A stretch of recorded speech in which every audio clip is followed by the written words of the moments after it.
لاشوں کی سیاست کی جا رہی ہے۔ وفاقی وزیر اطلاعات عطا تارڑ کہتے ہیں کہ 3 روز ہو گئے پی ٹی آئی کو ثبوت سامنے نہیں لا سکی ہے۔ غیر ملکی میڈیا جعلی فوٹیجز چلا رہا ہے۔ غزہ پر اسرائیلی مظالم کی فوٹیجز ڈی چوک کی بنا کر پیش کی جا رہی ہیں۔ مظاہرین مسلح تھے، یہ فوٹیجز کیوں پوسٹ نہیں کی جا رہی؟ پی ٹی آئی والے گاڑیاں، کپڑے اور جوتے چھوڑ کر بھاگ گئے۔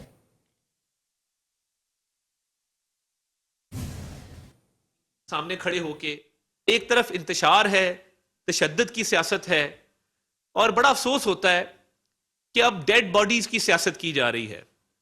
کل ان کے رہنماؤں نے پریس کانفرنس کی تو میرے کچھ معصومانہ سوالات ہیں۔ پہلے کہا گیا سنائپر شاٹ مارے گئے، پھر کہا گیا اسٹریٹ فائرنگ کی گئی سامنے کھڑے ہو کے۔ تمام ٹی وی چینلز نے ان کو بھاگتے ہوئے دکھایا ہے کہ دوڑیں لگی ہوئی ہیں۔ ابھی تک 3 دن ہو گئے ہیں، تحریک انصاف ایک ویڈیو اسٹریٹ فائرنگ کی یا سنائپر کسی چھت کے اوپر کھڑے کی نہیں پروڈیوس کر سکی۔ کیا وجہ ہے کہ اسٹریٹ فائرنگ کا کوئی ثبوت نہیں ہے؟